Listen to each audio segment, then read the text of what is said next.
Good morning, friends, and welcome to this week's long distance worship service. We're so glad that you've decided to take the time out of your day and enter into and experience the sacred with us. As these weeks of being separate continue, I just want to take a moment to remind you of all the ways that we can still be together. In addition to these weekly long distance worship services, we have a virtual coffee hour every Sunday from 11 a.m. to 12 p.m. that our office and events manager Rose Eaton hosts. We have online and virtual religious education programming for our children and families. And so many of the All Souls affinity groups and social justice groups are steadfastly gathering, continuing to do their work for our church and for the wider community. And also, friends, I want to share something special that's happening in the week ahead. Our newly selected interim minister, Reverend Kathleen Rowlands, wants to know what questions you have for her. So as we prepare to embark on this new journey together as a church, Reverend Kathleen is inviting you to submit to her your questions via the email address allsouls@allsouls.ws. And then she will host 3 different Zoom gatherings to answer as many of those questions as she can. You can learn more about these gatherings and the many other opportunities to make and build community that I've just mentioned by visiting the All Souls website at all-souls.org. Friends, there are so many ways that we can still do and be church, even though we cannot gather together in our sanctuary. There are still so many ways that we can express and live into our relationship with the sacred, even beyond our pews and pulpit. I invite you now to join Reverend Rob Keithan as he leads us in one of those ways, lighting a candle or a chalice to prepare ourselves for worship.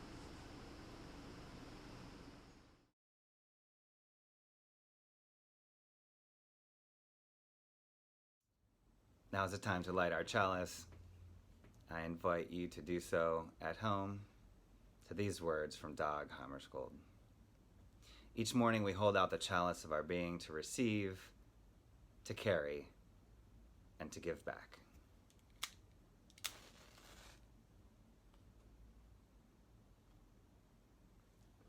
Thank you, Eleanor. We'll put it on the shelf.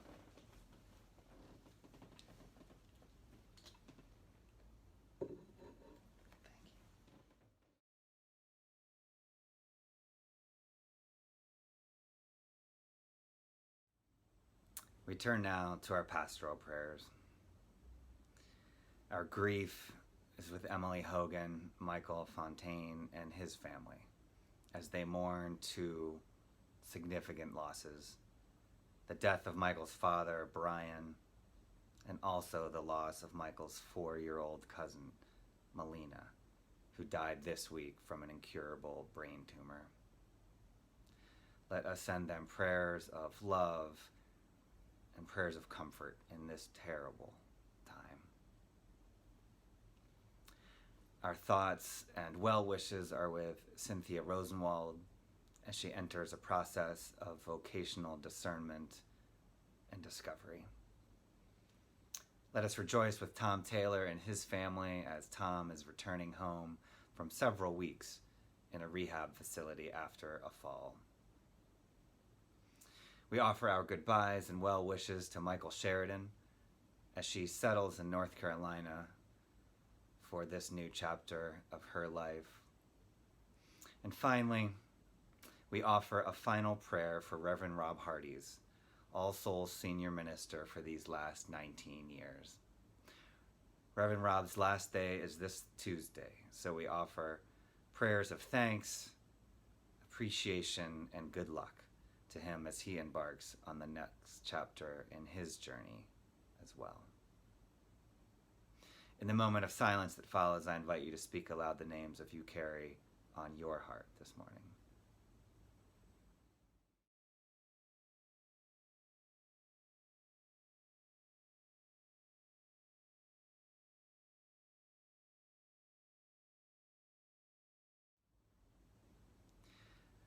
Spirit of life and love, God of wholeness, brokenness, and everything in between. Be with us as we struggle to accept ourselves and each other. Be with us as we hold the at times overwhelming grief and sadness of our world. Be with us as we yearn to find answers amidst the chaos, and be with us as we seek the courage and resilience and endurance to keep working for the equality and liberation of all people. Amen.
Heroine by Parker Palmer.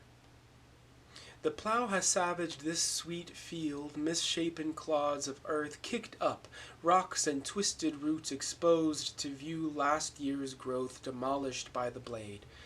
I have plowed my life this way, turned over a whole history, looking for the roots of what went wrong until my face is ravaged, furrowed, scarred. Enough.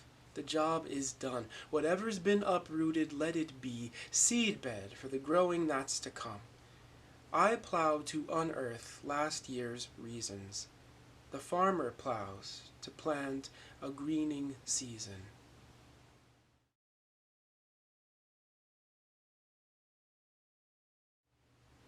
I have plowed my life, turned over a whole history, looking for the roots of what went wrong.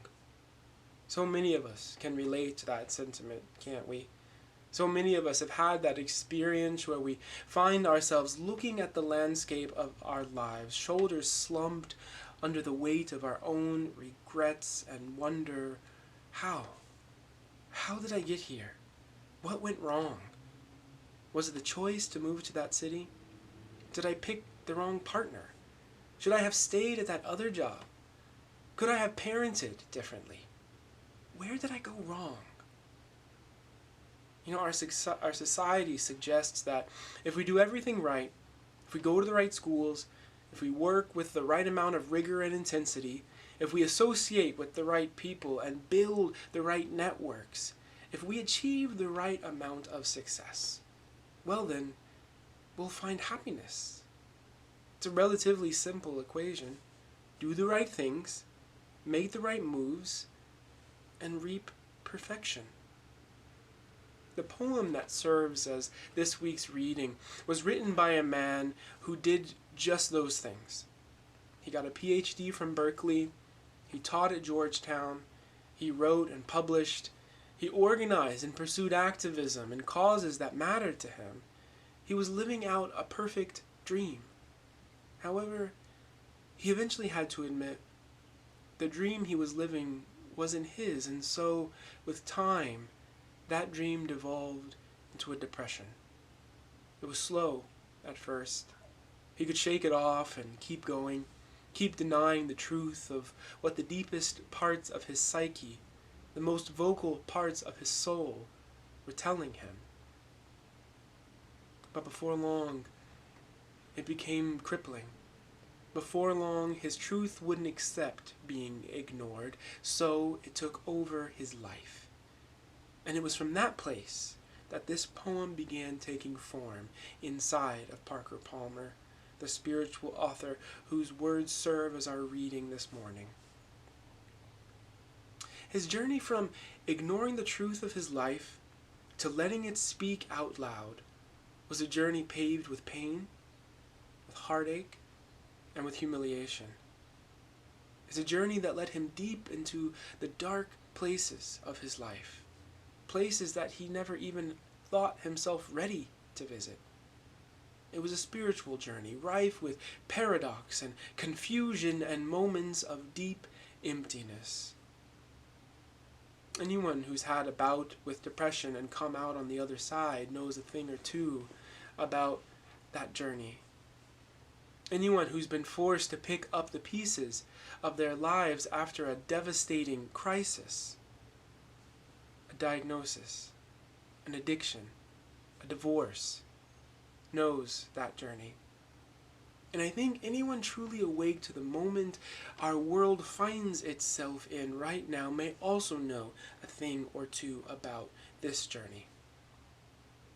As our country continues to struggle its way through a pandemic that our highest leaders have grossly mismanaged, as our streets continue to pulse with angry, grieving, hopeful shouts of protest, as our church continues to grapple with the realities of white supremacy and institutionalized racism, anyone who's truly awake to this moment knows something about the harrowing, spiritual journey that Parker Palmer describes in his poem.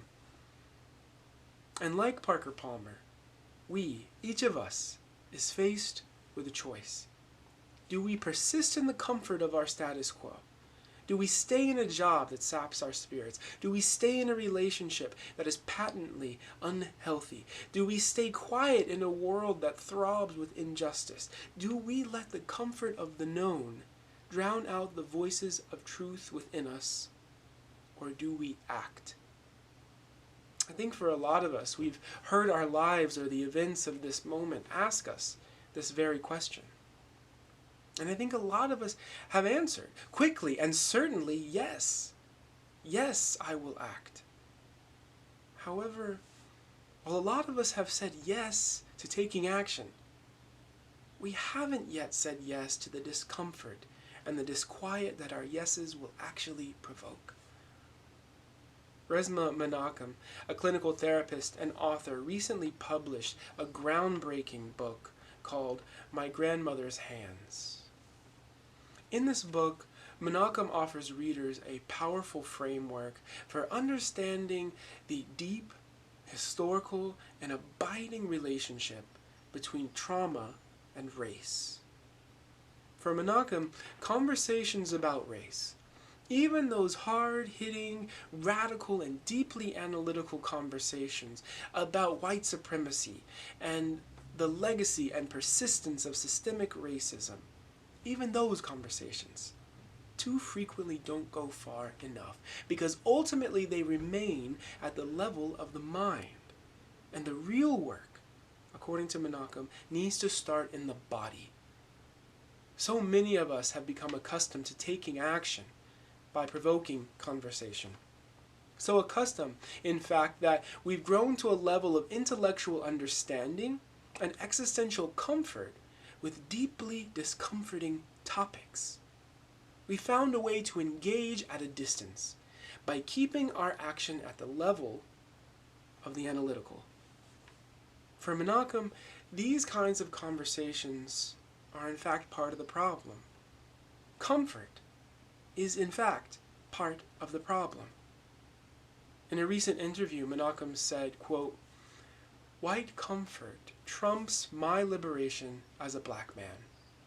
Even people of color genuflect to white comfort because we know when white people get nervous, people lose their jobs. When white people get nervous, people get hung from trees. When white people get nervous, babies get put in cages." End quote. In other words, discomfort, the place of harrowing, the place of uprooting the plants in the field of our lives that this morning's reading points us to, that place begins to feel impossible. The same is true for our own personal journeys of self-revelation and self-discovery, isn't it? So many of us are so much more comfortable reading about prayer than we are actually praying. So many of us find comfort reading about meditation or spiritual practice or the benefits of therapy. But when it comes time to do the work, to set off on the journey, we slink away and submit to the status quo. Friends, the kind of liberation that awaits us, the liberation that awaits our individual lives, the liberation that awaits our collective life, cannot come from the dull action of conversation and intellection alone. These are changes that happen in and beginning with our bodies, the soil out of which the fields of our lives are made. Okay, so then Tony, what's the first step, you may be asking? If I want to take up the journey described in this morning's poem, if I want to take up the work of anti-racism at the site where race lives in my body, what do I do? Well, if you ask Parker Palmer, he'd say, let your life speak. In his book titled with that same phrase, Let Your Life Speak, he writes, before you tell your life what you intend to do with it, listen for what it intends to do with you. Listen to the stirrings of intuition inside you. Pay attention to the repulsions in your spirit and the sparks of joy in your gut. Discern and discover. If you ask Resma Menachem those same questions, he might refer you to his 5 anchors for moving through clean pain. The first of which is, shut up. Check your impulses. See what feelings rush up inside of you as a white person when you find yourself surrounded by people of color. See what feelings pulse inside of you as a person of color when you find yourself having conversations with white folks about race. And you know what I find so striking about the journey towards self-discovery and transformation is that these two very different authors, these two radically different thinkers and healers, suggest that the journey starts in the exact same place. Whether we're letting our lives speak or shutting up, we start the journey with silence. Do you make time for silence? If there ever were a time to start, it's now. Let me be clear, though, I don't mean the silence of apathy or complicity. I don't mean the silence of even a guided meditation, not the silence of relaxing or decompressing, although those are important. But what I mean is the brave silence of sitting with no other intention than being silent. The brave silence of confronting what's actually true about your experience right now. The silence that pays attention to fear and makes space for grief. The silence that names uncertainty and courts discomfort. The silence of self meeting itself in the ambiguity of the now. This is the beginning, friends. This is the first step to confronting the prejudices that have kept us comfortable, the prejudices that have maintained the status quo of our lives. And I don't mean only the prejudices of race and racism, but also the prejudices of our warped self-realities, the ways we prejudge our own abilities to have a different life, the ways we prejudge our worthiness for real love, the ways we prejudge our capacity to live creatively. I have plowed my life, turned over a whole history, looking for the roots of what went wrong, Parker Palmer writes. Whatever's been uprooted, let it be seedbed for the growing that's to come. I plowed to unearth last year's reasons. The farmer plows to plant a greening season. Rather than continue to look at the roots of our lives and simply have conversations and simply read books about what went wrong, let us hold those roots in our hands and be silent. Let your life speak. Shut up. Feel the truth of your discoveries. Silently sink into the authenticity of your confusion, your fear, your sadness, your anger, your body. And let that energy be for you a force that propels you to sow new roots, a force that propels you to grow new leaves and blossom. Let us not plow just to find newer ways to name and describe and diagnose what's wrong. Let us plow and uproot to make space for new life. Let us embrace our brokenness as we journey together toward wholeness. Ashe and Amen.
As we near the end of our service, I invite you to make a donation to support the ongoing ministry of All Souls to this congregation, this city, this country, and this world.